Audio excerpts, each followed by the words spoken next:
تشریف لائیں۔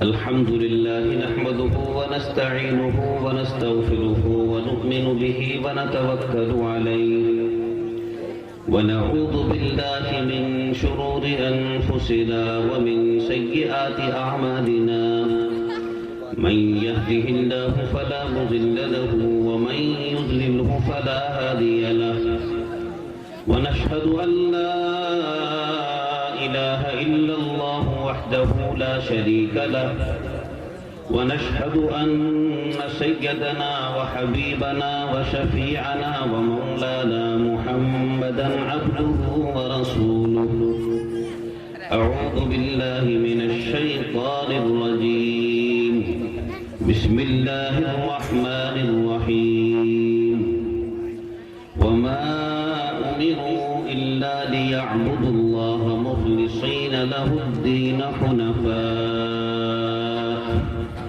حنفاء ويقيموا الصلاة ويؤتوا الزكاة وذلك دين القيمة صدق الله العظيم۔ معزز حضرات علماء کرام، محترم بزرگوں، دوستو، قرآن کریم کی ایک آیت آپ حضرات کے سامنے تلاوت کی ہے، پڑھی ہے۔ بہت مختصر سے وقت کے لیے آپ حضرات سے اسی آیت کے تحت کچھ گفتگو کرنی ہے۔ دعا کریں کہ اللہ تعالیٰ مجھے صحیح کہنے اور ہم سب کو ان باتوں کو سننے، سمجھنے اور عمل کرنے کی توفیق عطا فرمائے۔ اس جلسے کے ختم ہونے میں بہت تھوڑا سا وقت ہے۔ یہ حضرات جو ادھر راستے کی طرف کھڑے ہوئے ہیں، بھائی نوجوان، خدا کے لیے ادھر جلسے میں آ جاؤ۔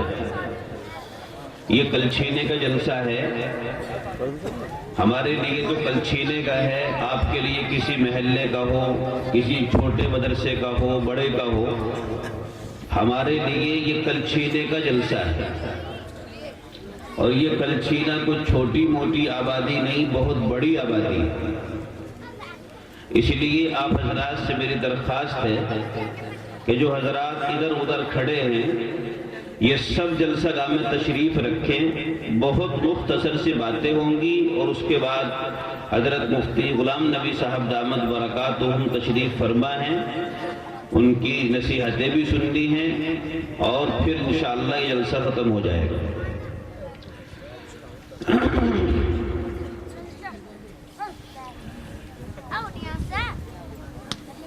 انسان اس دنیا میں جب کوئی حرکت کرتا ہے تو اس حرکت کا کچھ نہ کچھ مقصد ہوتا ہے۔ کوئی بھی انسان ہو، مرد ہو، عورت ہو، ایک دانش مند اور عقل مند انسان جب کوئی حرکت کرتا ہے، کہیں کے لیے دو قدم اٹھاتا ہے، حرکت سے مطلب ہے قدم اٹھا کر کہیں چلنا، کبھی کچھ اور سمجھ لو۔ جب کوئی انسان کوئی حرکت کرتا ہے، کوئی سفر کرتا ہے، تو اس سفر کرنے کا کچھ نہ کچھ مقصد ہوتا ہے۔ کوئی عقل مند اور دانش مند انسان ایسا نہیں جو بغیر کسی مقصد کے کوئی حرکت کرے، کوئی سفر کرے۔ غور سے سننا بھائی بات کو تھوڑی، بچوں کو کرنے تو باتیں تھوڑی بہت، ان کو بچے تو بچے ہی ہوتے ہیں، آپ سن لو، یہ بھی سننے شروع کر دیں گے انشاءاللہ۔ تو جب بھی کوئی مسافت طے کرتا ہے یہ انسان یا کوئی حرکت کرتا ہے اس کے پیچھے کچھ نہ کچھ اس کا مقصد ہوتا ہے، اور جو انسان بغیر کسی مقصد کے حرکت کرے، سفر کرے، تو پھر وہ انسان مجنون اور دیوانہ پاگل ہے کہ یہ آدمی سفر بھی کر رہا ہے، حرکت بھی کر رہا ہے، اور اس کے سامنے کوئی مقصد نہیں ہے، بغیر کسی مقصد کے حرکت کر رہا ہے، سفر کر رہا ہے، تو پھر یہ آدمی پاگل ہی ہو سکتا ہے، مجنون اور دیوانہ ہی ہو سکتا ہے۔ عقل مند انسان کبھی بھی بغیر مقصد کی حرکت نہیں کرتا، بغیر مقصد کے قدم نہیں اٹھاتا۔ ہم اور آپ یا کوئی بھی دنیا کا نماز پڑھنے والا انسان اپنے گھر سے وضو کر کے مسجد کی طرف کو چلتا ہے، 4 قدم اٹھاتا ہے، تو اس کے مسجد کی طرف کو چلنے کا کوئی مقصد ہوتا ہے۔ اس کا مقصد ہوتا ہے کہ میں اللہ کے گھر میں جا رہا ہوں اور وہاں اللہ کی عبادت کروں گا، میرا اللہ مجھ سے راضی ہو جائے، یہ تو مقصد ہوتا ہے۔ آدمی اپنے گھر سے 4 قدم اٹھا کے چلتا ہے مسجد کی طرف، تو اس کا مقصد یہ ہوتا ہے کہ میں عبادت کروں گا اللہ کی اور اللہ مجھ سے راضی ہوگا۔ یہ مقصد ذہن میں سما کے تب انسان سردی میں، گرمی میں، برسات میں، عشاء کا وقت ہے، فجر کا وقت ہے، سردی بڑی تیز ہے، ظہر کا وقت ہے، گرمی بڑی سخت ہے، بارش کا موسم ہے، آندھی طوفان ہے، اس کے باوجود بھی یہ آدمی اپنے گھر سے مسجد کے لیے جا رہا ہے، تو بے مقصد نہیں، اس کا مقصد ہے کہ میں اللہ کی عبادت کروں گا اور اللہ مجھ سے راضی ہو۔ اس مقصد کے لیے یہ آدمی اپنے گھر سے مسجد کی طرف جا رہا ہے۔ اسی طریقے سے ایک طالب علم کو حاصل کرنے والا، کسی مدرسے میں پڑھنے والا یا اسکول اور کالج میں پڑھنے والا ایک بچہ اپنے گھر سے حرکت کرتا ہے اور وہ چلنا شروع کرتا ہے مدرسے کی طرف یا اسکول کالج کی طرف، تو اس کے پیچھے بھی ایک مقصد ہوتا ہے، اس کے ذہن اور دماغ میں ایک بہت بڑا مقصد ہوتا ہے کہ میں اپنے گھر سے بستہ لے کر، اپنے گھر سے قرآن یا قرآن کا پارہ لے کر میں مدرسے میں جا رہا ہوں، یا کتابیں لے کر میں اسکول کالج میں جا رہا ہوں۔ اس کے پیچھے مقصد یہ ہے کہ میں اس علم کو حاصل کروں، اور اس علم کو حاصل کر کے پھر جو ناخواندہ لوگ ہیں، جو ان پڑھ ہیں، ان تک میں بھی پہنچانے کی کوشش کروں۔ یہ اس کا ایک مقصد ہوتا ہے۔ اس مقصد کو لے کر یہ طالب علم اور یہ بچہ اسکول اور مدرسے میں جاتا ہے، سردی میں بھی جاتا ہے، گرمی میں بھی جاتا ہے، برسات میں بھی جاتا ہے، ہر موسم میں یہ مدرسے اور اسکول کا رخ کرتا ہے۔ اس کے لیے اس کے ذہن میں ایک مقصد ہوتا ہے۔ اسی طریقے سے کوئی آدمی ریل گاڑی کا سفر کرے اور اسے کہیں شہر در شہر کہیں دور جانا ہے، اسے سفر کرنا ہے، دہلی جانا ہے، دہلی سے احمد آباد جانا ہے، یا اسے ممبئی جانا ہے، یا اس ہندوستان کے کسی بھی شہر میں جانا ہے، وہ جو سفر کرتا ہے اس سفر کے پیچھے اس کا ایک مقصد ہے۔ میں دہلی جا رہا ہوں کہ دہلی سے مجھے یہ کام کرنا ہے۔ کوئی آدمی بغیر مقصد کے دہلی کا سفر کرے گا؟ چاہے اس کا مقصد گھومنا ہی ہو، سیر و تفریحی ہو، کوئی اپنا ذاتی کوئی ایسا مقصد نہ ہو، بہرحال کچھ نہ کچھ مقصد کے لیے آدمی سفر کرتا ہے، حرکت کرتا ہے۔ خلاصہ یہ نکلا کہ انسان کی کوئی حرکت، انسان بشرطے کہ عقل مند اور دانش مند ہو اور عقل والا ہو، اس کی حرکت اور اس کا سفر بغیر مقصد کے نہیں ہوتا۔ ہر حرکت کے پیچھے مقصد ہے۔ یہ ایک اصول ہے، یہ ایک ضابطہ ہے۔ اب اس اصول کی روشنی میں مجھے ایک بات آپ حضرات کو سمجھانی ہے۔ یہ بات تو آپ سمجھ گئے کہ جو بھی آدمی حرکت کرتا ہے اس کے پیچھے ایک مقصد ہوتا ہے. سمجھ گئے اس بات کو؟ نہیں سمجھے؟ کون کون سمجھے اس بات کو؟ ذرا ہاتھ اٹھا کے بتاؤ. ایک ہاتھ سے اٹھا، دونوں ہاتھوں سے بتاؤ. سمجھ گئے؟ ماشاءاللہ. اسی اصول کی روشنی میں یہ انسان اپنی زندگی کے سفر کو طے کر رہا ہے، اپنی زندگی کی مسافت طے کر رہا ہے، حرکت کر رہا ہے. ایک منزل کی طرف سے یہ آ رہا ہے اور دوسری منزل کی طرف کو جا رہا ہے. بات سمجھنے کی ہے. ایک منزل کی طرف سے یہ آ رہا ہے، اپنی ابتدا کی طرف سے یہ چل رہا ہے اور اپنی انتہا کی طرف کو جا رہا ہے. پیدائش کی طرف سے یہ آ رہا ہے اور موت کی طرف کو یہ جا رہا ہے. یہ اپنا سفر طے کر رہا ہے اور بڑی تیزی کے ساتھ کر رہا ہے. دنیا میں جو ہم سفر کرتے ہیں وہ روزانہ نہیں. آج کر لیا، کل نہیں کیا، پرسوں کر لیا، ترسوں نہیں کیا، 8 دن نہیں کیا، 10 دن نہیں کیا، مہینے میں ایک دفعہ نمبر آ گیا. یہ زندگی کا جو سفر ہے، یہ زندگی کی جو حرکت ہے، یہ مسلسل چل رہی ہے. جب سے آدمی پیدا ہوا ہے اس وقت سے اس کی یہ حرکت جاری ہے، یہ سفر جاری ہے اور موت کی طرف کو بڑی تیزی کے ساتھ میں یہ انسان جا رہا ہے.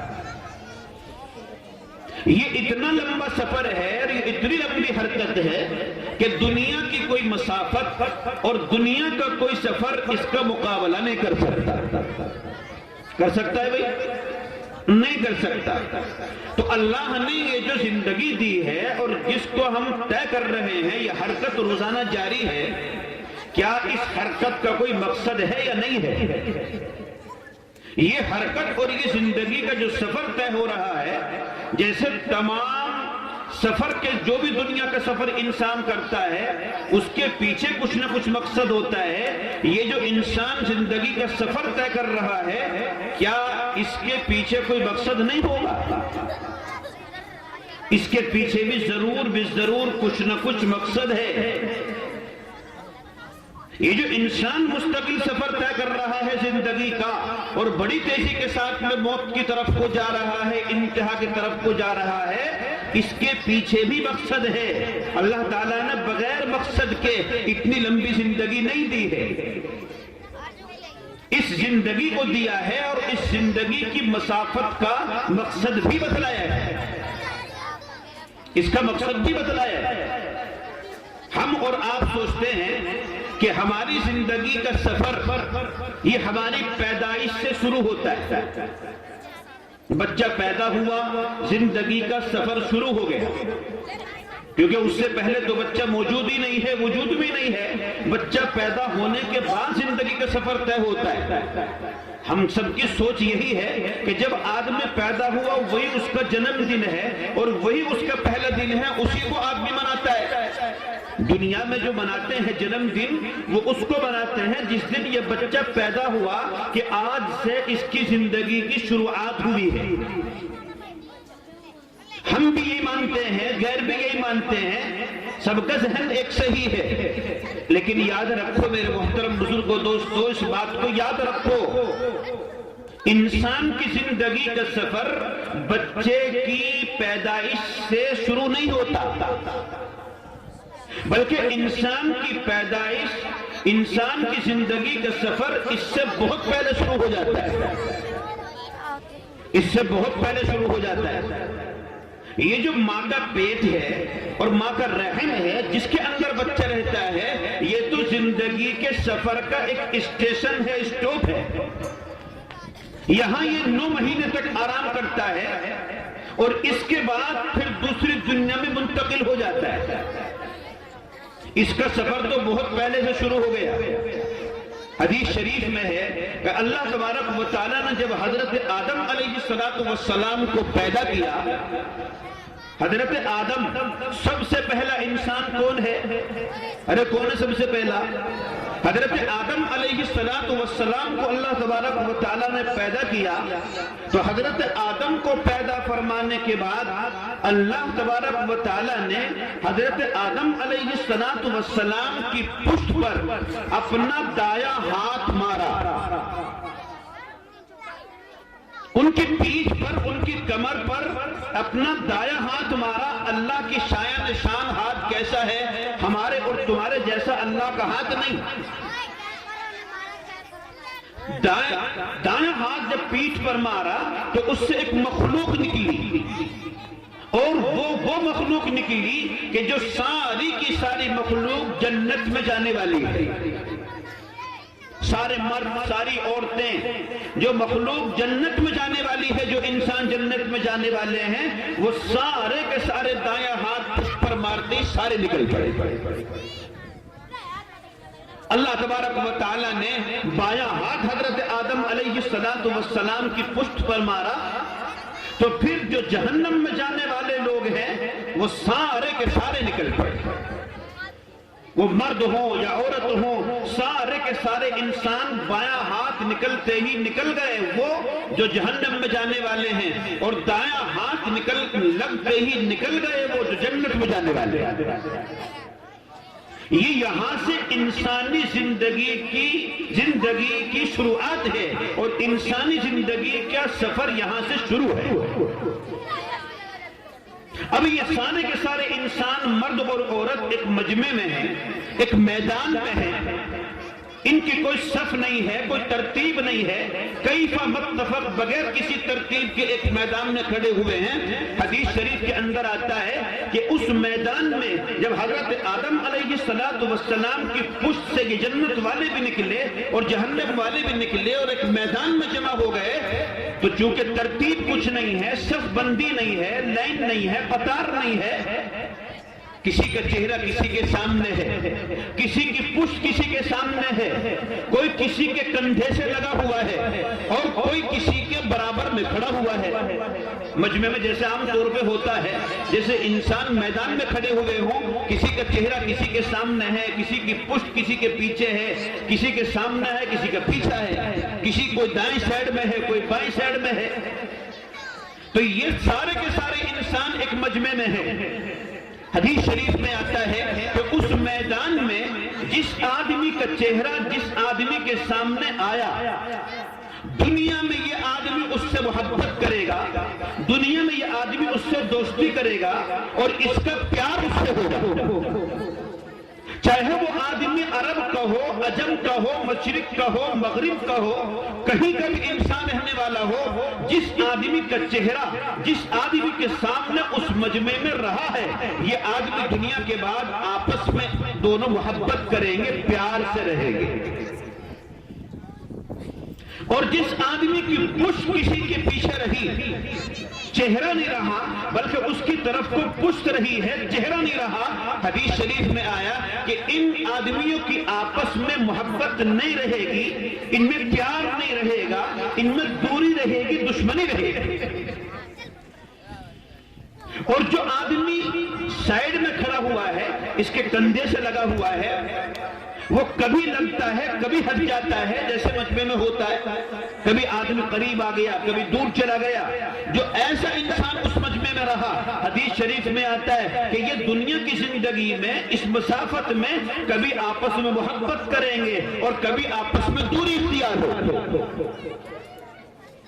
اور اسی مجمع میں عورتیں بھی تھی، یہ عورتیں جس مرد کے برابر میں کھڑی ہوئی تھی، جو عورت جس مرد کے برابر میں کھڑی ہے اس مجمع میں، وہی عورت اس کی ساتھی دنیا کے اندر بنی ہے اور وہی عورت اس کے نکاح میں آئی ہے۔ یہ سارا کا سارا مجمع ایک ساتھ کھڑا ہوا ہے، مرد بھی ہیں، عورت بھی ہیں، وہ سب کے سب ہیں، جنت والے بھی ہیں، جہنم والے بھی ہیں۔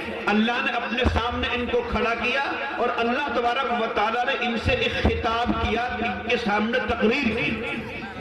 جیسے آپ سامنے بیٹھے ہیں، میں آپ سے بول رہا ہوں، ساری مخلوق اللہ کے سامنے بیٹھی ہے، اللہ تبارک و تعالیٰ نے ان سے خطاب کیا اور فرمایا، الستُ بربکم، کیا میں تمہارا رب نہیں ہوں؟ کیا میں تمہارا پالنہار نہیں ہوں؟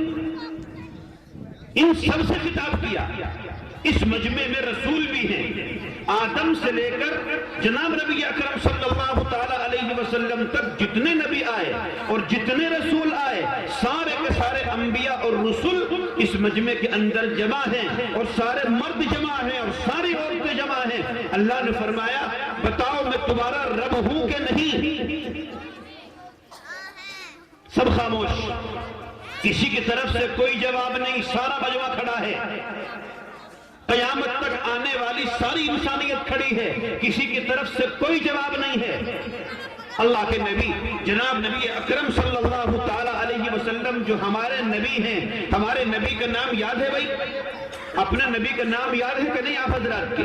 کس کس کے یاد ہے؟ صحیح بتائیے، امتحان بھی لوں گا میں، پوچھ بھی لوں گا، بتاؤ کیا نام ہے ہمارے نبی کے نام کا؟ جس کو پتا ہے وہ ہاتھ اٹھائے، کیا نام ہے ہمارے نبی کا؟ دیکھو آپ کے کچھ ہاتھ نیچے رہ گئے۔ تو ہمارے نبی کا نام محمد صلی اللہ تعالی علیہ وسلم اس مجمع میں موجود ہیں۔ آپ نے اللہ تبارک و تعالی کا اس سوال کا جواب دیا اور فرمایا بلا۔ اللہ نے کہا الست بربکم، کیا میں تمہارا پالنہار نہیں ہوں؟ کیا میں تمہارا معبود نہیں ہوں؟ تو سب خاموش۔ سب سے پہلا جس نے جواب دیا ہے پوری انسانیت کے بیچ میں سے، سب سے پہلا جو جواب اللہ تبارک و تعالیٰ کو دیا ہے وہ جناب نبی اکرم صلی اللہ تعالی علیہ وسلم نے دیا، فرمایا بھلا، جی ہاں آپ ہمارے رب ہیں، آپ ہمارے پالنہار ہیں، آپ ہمارے معبود ہیں۔ سب سے پہلا جواب اگر کسی نے دیا تو ہمارے نبی جناب محمد رسول اللہ صلی اللہ تعالی علیہ وسلم نے دیا۔ اب جتنے نبی ہیں اور جتنی انسانیت ہے سب کو تعلیم مل گئی۔ اب حضرت آدم بھی کہہ رہے ہیں بلا، اب حضرت عیسیٰ بھی کہہ رہے ہیں کہ بلا بلا، اور حضرت ابراہیم اور اسماعیل بھی، اور حضرت یونس اور ایوب بھی، جتنے نبی آئے ہیں دنیا کے اندر اب سب نے لائن لگائی اور سب نے یک زبان ہو کے کہا کہ بلا بلا، ہاں ہے اللہ، آپ ہمارے رب ہیں، آپ ہمارے پالنہار ہیں، آپ ہمارے معبود حقیقی۔ تو گویا سب سے پہلے معلم اور سب سے پہلے تعلیم دینے والے اس دنیا میں نبیوں کو بھی اور ساری انسانیت کو کون ہوئے؟ ہمارے نبی جناب محمد رسول اللہ صلی اللہ تعالی علیہ وسلم۔ سب سے پہلے معلم اس دنیا میں ہمارے نبی، تو سارے کے سارے نبیوں نے پھر یہ جواب دیا کہ بلا ہاں آپ ہمارے رب ہیں۔ تو انسانی پیدائی، انسانیت کا جو انسان کی زندگی کا جو سفر ہے اور اس کی جو شروعات ہے وہ وہاں سے ہے۔ بات سمجھ میں آ رہی ہے؟ ماں کے پیٹ سے جب بچہ پیدا ہوتا ہے یہاں سے اس کی شروعات نہیں ہے، اس کی شروعات وہاں سے ہے۔ یہ نکلے، اللہ نے یہ خطاب کیا اور پھر آدم علیہ السلام کی پیٹھ کے اندر جمع ہو گئے اور اللہ ان کی پیٹھ سے پھر منتقل ہو کر یہ باپ در باپ، انسان در انسان منتقل ہوتے چلے گئے۔ آدم علیہ السلام کی پیٹھ سے دوسرے انسان کی پیٹھ میں، پھر تیسرے انسان کی پیٹھ میں، پھر چوتھے انسان کی پیٹھ میں، اور اس پیٹھ سے پھر عورت کے رحم اور عورت کے پیٹ، اور پھر عورت کے پیٹ سے پھر دنیا کے عالم میں، اور پھر دنیا کے عالم سے پھر یہ جائے گا عالم برزخ میں، اور پھر عالم برزخ سے یہ جائے گا عالم محشر میں، اور عالم محشر سے جائے گا پھر یہ جنت۔ یہ انسان کا سفر ہے۔ تو اتنا لمبا سفر جو آدمی انسان کر رہا ہے، آدم کی پشت سے یہ نکلا اور پھر کسی انسان کی پشت میں آیا اور پھر یہ رحم مادر میں آیا، ماں کے پیٹ میں آیا، اور پھر یہ اس دنیا کے اندر آیا اور پھر یہاں سے انتقال کر کے عالم برزخ میں گیا، اور عالم برزخ میں جا کے پھر عالم محشر میں گیا، اور عالم محشر میں سے پھر عالم جنت میں، پھر یہ جنت میں گیا۔ اتنا لمبا جو سفر یہ انسان طے کر رہا ہے، کیا اتنا لمبا سفر بغیر کسی مقصد کے ہوگا؟ بتاؤ، ارے بغیر مقصد کے ہوگا کہ یہ سفر؟ جب تم مودی نگر جاتے ہو، دلی میرٹھ جاتے ہو تو مقصد ہوتا ہے، اور اتنا لمبا سفر یہ انسان بغیر کسی مقصد کے کرے گا؟ نہیں، اللہ نے اس کو زندگی دی ہے، اس زندگی کے پیچھے مقصد ہے۔ بات لمبی چلی جائے گی، لمبی ہوتی جا رہی ہے، لمبی کرنی نہیں ہے۔ یہ ایک انتقال ہے۔ جب آدمی مرتا ہے تو کیا بولتے ہیں؟ انتقال ہو گیا، انسان ختم، انسان مرن، انتقال ہو رہا ہے اس کا۔ یہ بالکل ناپید نہیں ہوا، انتقال ہو رہا ہے۔ آدم کی پشت سے انتقال ہوا انسان دوسرے انسانوں کی پشت میں، وہاں سے انتقال ہوا ماں کے پیٹ میں، وہاں سے انتقال ہوا دنیا میں، اور دنیا سے انتقال ہوا عالم برزخ میں، اور عالم برزخ سے انتقال ہوگا تو محشر میں، اور محشر سے انتقال ہوگا تو جنت میں۔ یہ انتقال ہو رہا ہے۔ جیسے آدمی انتقال کرتا ہے، آدمی دلی چلا گیا، ممبئی چلا گیا، دوسرے کسی ملک میں چلا گیا، تیسرے کسی ملک میں چلا گیا، دنیا میں آدمی گھوم رہا ہے، ایسے ہی یہ انتقالات ہو رہے ہیں۔ اسی لیے حدیث شریف میں آتا ہے کہ مرنے والے پر زیادہ رونا نہیں چاہیے۔ کیوں زیادہ روتے ہو؟ اس لیے کہ وہ ایک عالم سے دوسرے عالم میں منتقل ہو رہا ہے، وہ تو دوسرے عالم سے منتقل ہوتا ہوا آ رہا ہے، اور منتقل ہو رہا ہے، ہوتا چلا جائے گا، اور اس کا رابطہ تمہارے ساتھ باقی رہے گا۔ ایسا نہیں ہے کہ وہ رابطہ ختم ہو جائے گا، تمہارا رابطہ اس سے برابر رہے گا۔ جیسے دوسرے ملک میں جانے والے سے رابطہ فون پر رہتا ہے، رہتا نہیں رہتا، اسی طرح جب دنیا سے انسان جاتا ہے تو اس کا رابطہ برابر رہے گا۔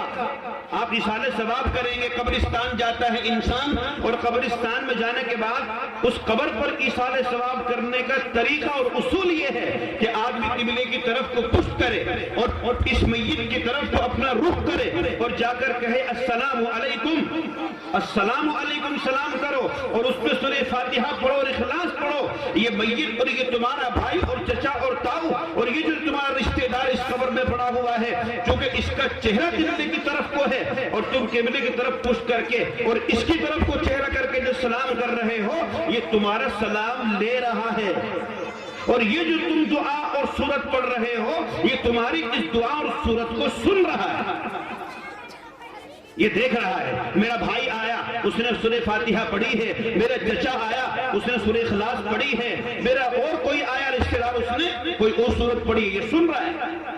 یہی عالم برزخ ہے۔ یہ قبر جو ہے، قبر اسی کا نام عالم برزخ ہے۔ یہ 1.5-2 گز کی زمین نہیں، عالم برزخ بہت بڑا ہے۔ عالم برزخ اتنا بڑا ہے جہاں مرنے والے آدمی جا کر جمع ہوتے ہیں، اور جو آنے والے بچے ہیں دنیا میں وہ بھی جمع ہیں۔ اتنا بڑا عالم ہے کہ اس دنیا جیسے اربوں خربوں عالم بنیں گے، اس میں اربوں خربوں عالم بنے گے، اتنا بڑا عالم۔ اس لیے میرے محترم بزرگ اور دوستو، یہ جو انسان کی زندگی کا سفر ہے، بات کہاں سے کہاں جا رہی ہے، یہ تو اتنا لمبا سفر ہے، اس لمبے سفر کا بھی کچھ نہ کچھ مقصد، ارے مقصد ہے کہ نہیں ہے؟ کیا مقصد ہے اس کا؟ بتاؤ کیا مقصد ہے؟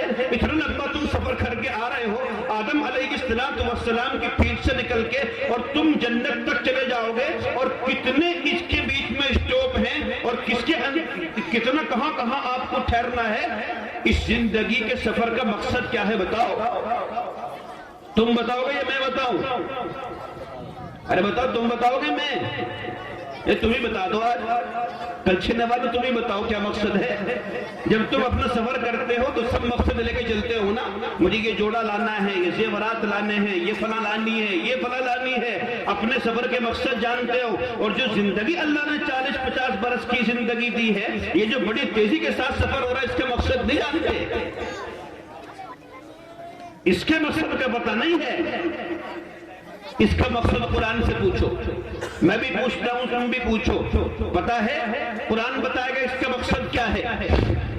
اللہ تبارک و تعالیٰ فرماتے ہیں وَمَا خَلَقْتُ الْجِنَّ وَالْإِنسَ إِلَّا لِيَعْبُدُونِ، کہ میں نے انسان اور جنات کو کائے کے لیے پیدا کیا ہے؟ بتاؤ کائے کے لیے؟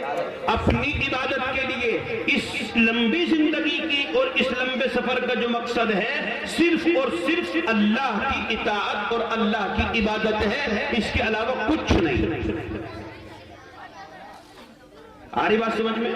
اس کے علاوہ کچھ مقصد نہیں ہے۔ اللہ کی اطاعت اور اللہ کی فرما برداری، اللہ کی عبادت کرو، بس، اور کچھ نہیں۔ اب آپ کہیں گے کہ بس روزانہ مسجد میں پڑے رہیں، ہر وقت تسبیح ہی پڑھتے رہیں، کہ بس ہر وقت رکوع اور سجدے کرتے رہو اور تسبیحات ہی پڑھتے رہو، یہی زندگی کا مقصد ہے؟ اللہ کی عبادت زندگی کا مقصد ہے، اللہ کی اطاعت زندگی کا مقصد ہے، اور اللہ کی عبادت اور اطاعت خالص نماز پڑھنے سے ہی نہیں ہوتی، خالص روزہ رکھنے سے ہی نہیں ہوتی، خالص زکوٰۃ اور روزہ رکھنے سے اور ادا کرنے سے نہیں ہوتی، بلکہ دنیا کے جتنے کام ہیں ان تمام کاموں کو کرنے سے بھی اللہ کی عبادت ہو جاتی ہے، بشرطے کہ ان کاموں کو اللہ کی منشا اور مرضی کے مطابق کرو۔ سمجھ رہے ہو؟ تمہارے سر کے بال رکھنا بھی عبادت بن جائے گا، نماز پڑھنا بھی عبادت ہے، تمہارے سر کے بال رکھنا بھی عبادت بن جائے گا، بشرطے کہ وہ بال میرے آقا جناب نبی اکرم صلی اللہ تعالی علیہ وسلم کے طریقے کے مطابق رہے، یہ بھی عبادت بن جائے گا۔ آپ کی کاشتکاری کھیتی باڑی یہ بھی عبادت بن جائے گی، بشرطے کہ وہ طریقہ اس میں استعمال کرو کہ جو طریقہ قرآن اور حدیث میں کھیتی باڑی کرنے کا بتلایا ہے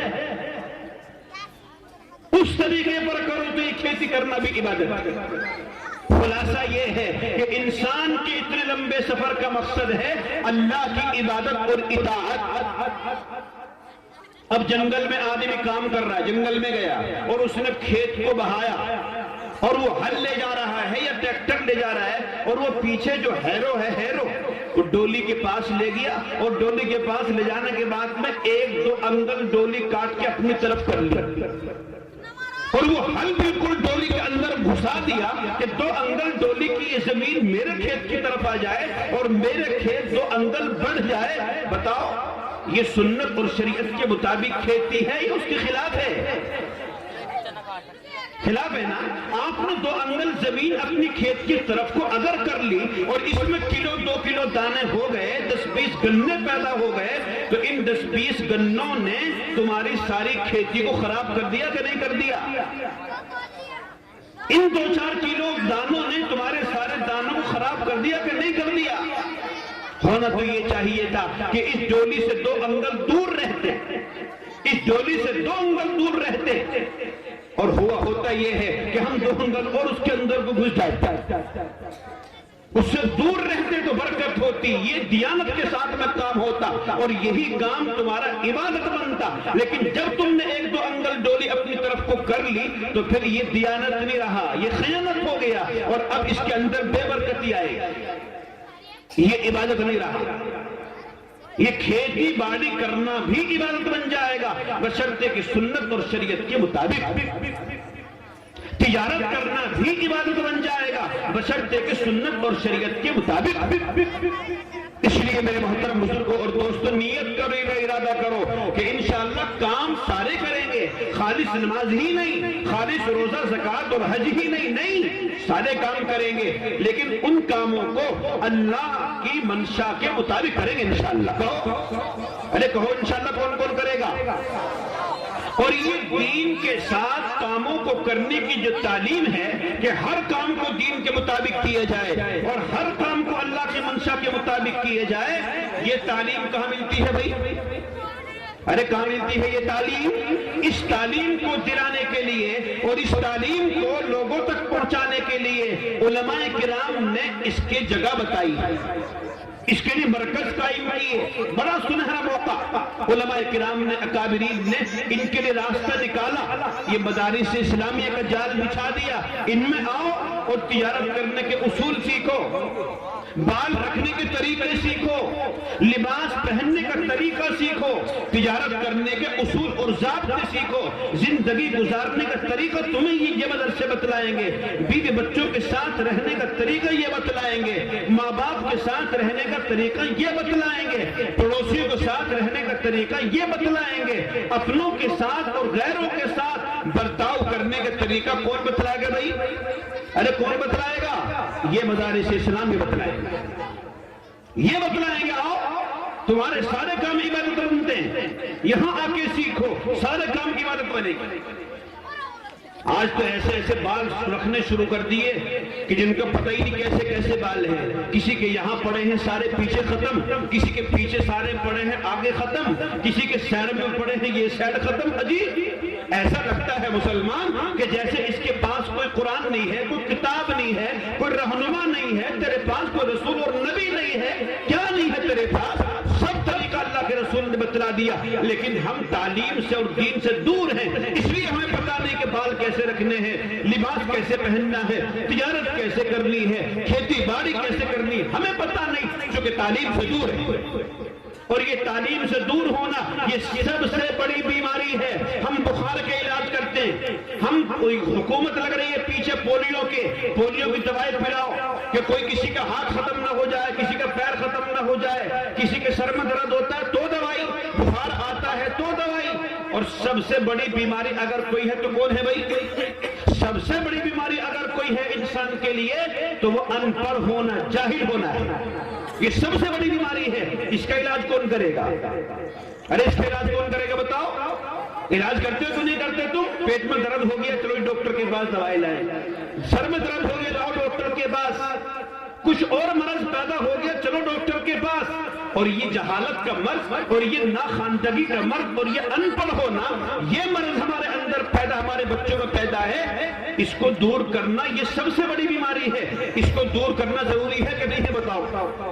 ارے ضروری ہے کہ نہیں؟ اگر تم نے اپنی نسلوں سے اس ناخواندگی کو دور نہیں کیا تو یہ تمہاری نسلوں میں سب سے بڑا روگ ہے، سب سے بڑی بیماری ہے۔ اس سے اتنی بیماری پیدا ہوں گی، اتنی بیماری پیدا ہوں گی کہ اس کا علاج ناممکن ہو جائے گا۔ اس لیے میرے محترم بزرگ اور دوستو، جیسے ہم اپنے بخار کا علاج کرتے ہیں، جیسے درد کا علاج کرتے ہیں، اور جیسے پولیو کا حکومت علاج کر رہی ہے، یہ حکومت پولیو کا علاج بھی نہ کر کے اگر ناخواندگی کو ختم کرنے کے لیے محنت کرے تو بہت ساری بیماریاں معاشرے سے ختم ہو جائیں گی۔ ہو جائیں گی کہ نہیں ہو جائیں گے بتاؤ؟ یہ مدارس اسلامیہ حکومت کا ہاتھ بٹا رہے ہیں، چندے کر کے اور محنت کر کے بچوں کو تعلیم دے رہے ہیں تاکہ معاشرے میں سدھار آئے، معاشرے میں صاف صفائی ستھرائی آئے، معاشرے میں معاشرت اور اخلاقیات کی زندگی ظاہر ہو جائے۔ اس کی محنت کرنے مدارس اسلامیہ۔ اس لیے اتنی بڑی اس بیماری کو ختم کرنا ہے کہ نہیں کرنا بھائی بتاؤ؟ کون کرے گا اس کو ختم؟ کون کرے گا؟ ارادہ کر لو کہ ہمارا کوئی بچہ انشاءاللہ ان پڑھ نہیں رہے گا، بچہ ہو یا بچی ہو، ہم اپنے بچے اور بچی کو ضرور پڑھا کر رہیں گے انشاءاللہ۔ اور انشاءاللہ دور سے اللہ تعالیٰ قبول فرمائے۔ یہ مدارس اسلامیہ اس سب سے بڑی بیماری کا علاج کرتے ہیں، اس سب سے بڑی بیماری کا علاج کرتے ہیں۔ اب ہم بخار کے لیے پیسے دیتے کہ نہیں دیتے؟ سر کے درد کے لیے پیسے دیتے کہ نہیں دیتے؟ آپریشن کرنے کے لیے پیسہ دیتے کہ نہیں دیتے؟ دیتے ہیں۔ اب فالج پڑ گئی، اب یہ ہو گیا وہ ہو گیا، ان کے لیے پیسہ خرچ کرتے ہیں، اور یہاں ان پڑھ بچوں کو پڑھنے والا بنایا جاتا ہے۔ اس بیماری کو ختم کرنے کے لیے کون پیسہ دے گا؟ ہاتھ اٹھاؤ۔ سب دیں گے؟ سب دیں گے؟ انشاءاللہ دیں گے۔ لمبی بات کرنے کا وقت نہیں، ورنہ اور کرتا میں آپ سے بات کرتا، طبیعت چاہ رہی ہے کہ اور کی جائے لیکن وقت نہیں ہے۔ انشاءاللہ اس بیماری کو ختم کرنے کے لیے پیسہ سب دیں گے، کوئی نہیں بچے گا۔ بچے گا کوئی نہیں بچے گا۔ بتاؤ سب سے پہلی شروعات اس بیماری کو ختم کرنے کے لیے کون کر رہا ہے اس مجمع میں سے؟ سب سے پہلی شروعات کرو کہ جی بچوں سے یہ ناخواندگی ختم ہو، یہ جو بچے نہیں پڑھ رہے ہیں یہ ختم ہو۔ بتاؤ کون کرے گا اس کی سب سے پہلی شروعات؟ کیا نام ہے؟ محمد دلدار، اللہ تعالیٰ قبول فرمائے، ماشاءاللہ۔ سور کیا نام؟ محمد نصیر۔ ماں دیکھو یہ سب سے بڑی بیماری کا علاج ہو رہا ہے کلچینے میں، 200 روپیہ اللہ تعالیٰ قبول فرمائے۔ مدثر اللہ قبول فرمائے، یہ 50 روپے، یہ سب سے بڑی بیماری کا علاج ہے۔ کتنے؟ کیا نام؟ بھائی محمد افضال، 1000 روپے 1100 اللہ قبول فرمائے، ماشاءاللہ۔ یہ 10 روپے۔ دیکھو بھائی کلچینے والے علاج کر کے مانے گا اس بیماری کا، بڑی بیماری لگ رہی ہے تو بہت زیادہ۔ یہ 500 روپے، اجی 50 ہی کیا لے ہو، 100 میں سے 50 لے کے رہے کیا؟ یہاں تو دینے والے آتے ہیں، لینے والے آپ آئے اکیلے۔ 100 روپے اللہ قبول فرمائے، ماشاءاللہ۔ اللہ تعالیٰ بے حد قبول فرمائے، ماشاءاللہ۔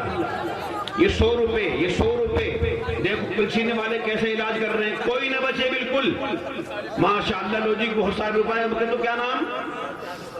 آپ کا بچہ حافظ ہوا ہے، کتنے ہیں؟ واہ جی واہ، کیا نام ہے آپ کا؟ لقمان بھائی محمد لقمان کلچی نے گئی ہیں، ان کا بچہ حافظ ہوا، یہ اس کی خوشی میں دے رہے ہیں 5100 روپے، اللہ تعالیٰ بے حد قبول فرمائے۔ 50 روپے، یہ 50 روپے اور یہ 100 روپے، دیکھو 500 روپے، دیکھو کیسا اعلان کر دیا کلچینے والوں نے۔ شیطان بھی گھبرا رہا ہے یہاں سے، بھاگ گیا شیطان بھی، کلچینے والوں نے شیطان کی بھی قبر توڑ دی۔ لاؤ جی، یہ کتنے؟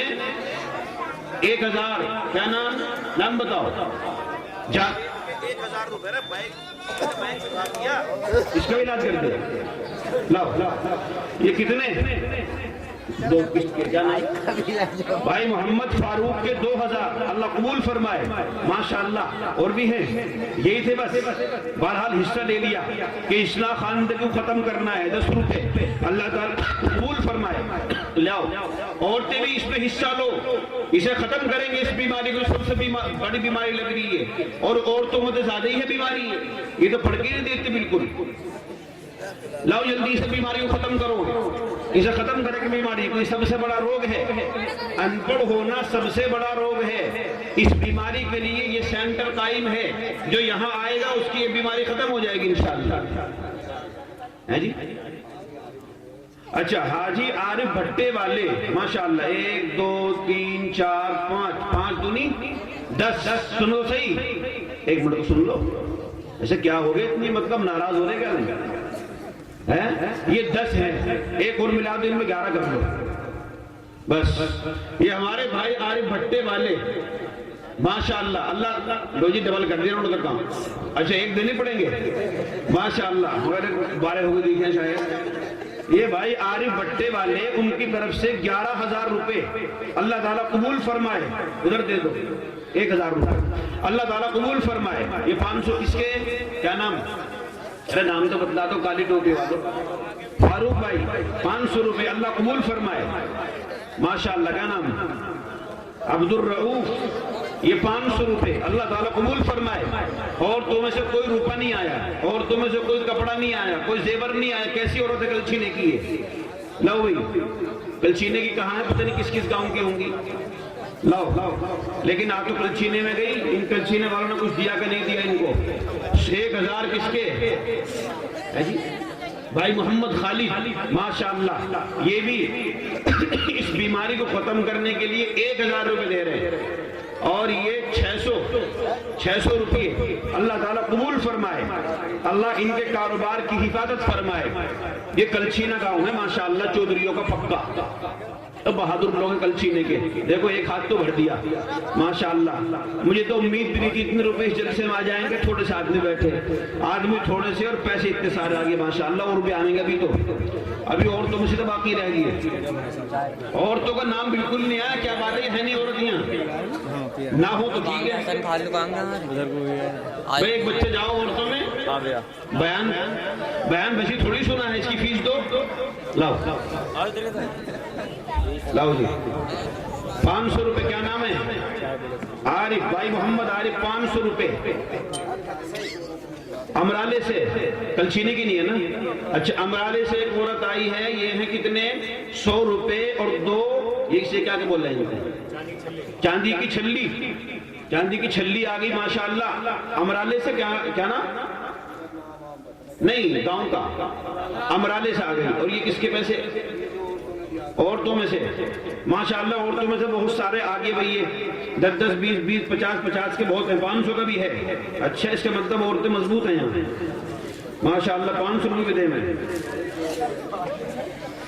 اللہ تعالیٰ قبول فرما۔ یہ سب عورتوں میں سے ہے بھئی، عورتوں نے تو مردوں سے زیادہ دے دیا، اس کا مطلب یہ تو ایک ہاتھ الٹا ہاتھ مردوں کا ہے، اور یہ میرا یہ بھی ہاتھ بھر گیا ماشاءاللہ۔ عورتوں نے بڑی ہمت لگائی بھائی، اللہ قبول فرمائے، ان کے آنے کو قبول فرمائے، اللہ ان کی جائز تمناؤں کو مرادوں کو پورا فرمائے، آمین کہو صاحب۔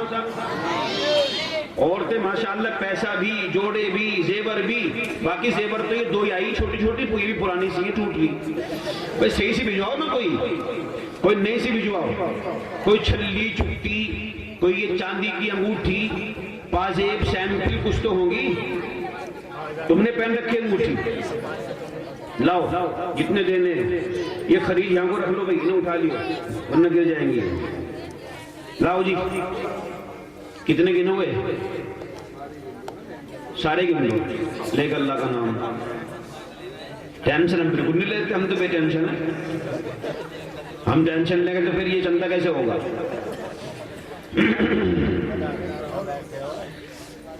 بچانا کچھ نہیں. ہاں سارے گن لو اتنے بھی ہیں, دیکھتے رہو تم بھی ایسے گننے ہیں. ماشاءاللہ اللہ قبول فرمائے. کیا نام ہے ان کا تمہارے؟ محمد معراج بلال. کتنے؟ یہ تو کم ہے. نہیں جو بھی کچھ نہیں, پورے کرنے ہیں یہ 5, یہ پورے 5100 کرنے ہیں. چھوڑنا ایک نہیں, 5100 میں سے نیچے. یہ بھائی محمد بلال پڑی نہ ہو تو پھر آ جائیں گے, آپ کر لو. یہ کتنے ہیں؟ 24 نہیں, 3 نہیں. یہ 3 نکیرے میں تو کچھ بھی نہیں ہوتا. سنو 3 تو 3 میں نکیرے میں, اس کو پورا کرو. 5 1 منٹ رک لیے ہم. 3000 کر دیے. کس کی طرف سے؟ تمہاری طرف سے شادی ہوئی کہ نہیں؟ بتاؤ. ہو گئی. 2000 اپنے گھر والی کے دو. 5 کر دو پورے میں. ارے ان کی طرف سے دو. 4 کٹے کو چھوڑ دو. 4 کٹے نہیں لیتے. 4 کٹے نہیں لیتے. 2000 کرو. ادھر کو سنو بلال, سنو. ارے ادھر سنو. یہ بہت بڑی بیماری کا علاج ہو رہا ہے, اور گھر والی کتنا کام کرتی ہے, اس کی طرف سے 2000. اس کی وقت 2000 روپے کی بھی نہیں ہے, کچھ بھی نہیں کرتی.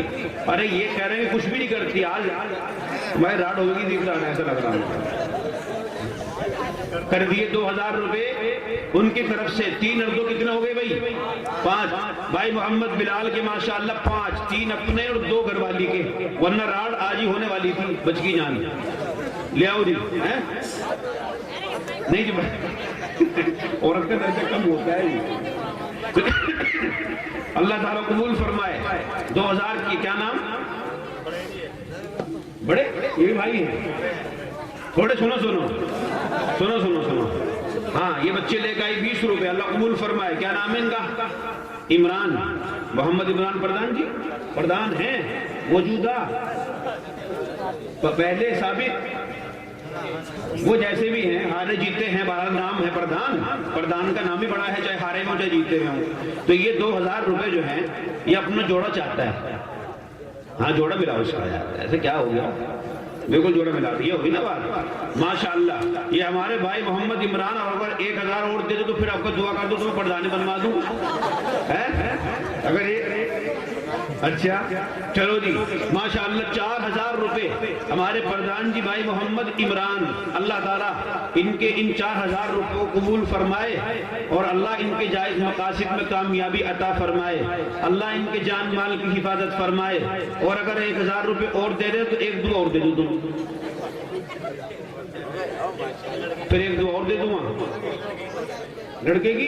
اللہ تعالیٰ ان کو نیک صالح لڑکا عطا فرما دے. آمین کہو, پکی زور سے کہو, ہو جائے گا انشاءاللہ. آمین. اور اللہ تعالیٰ انہیں الیکشن میں بھی کامیابی دے دے. ٹھیک ہے جی. اب تو ڈبل ٹیبل ہو گئے, مطلب اب 2 دعا دے دی, اب بھی 1000 واپس دینے پڑیں گے. دے دو 1000 واپس دینے کہیں سے, جب مل جائیں گے ادھر سے دے دو. چلو کوئی بات نہیں. 5000 روپے بھائی محمد عمران کے ماشاءاللہ. 5000 روپے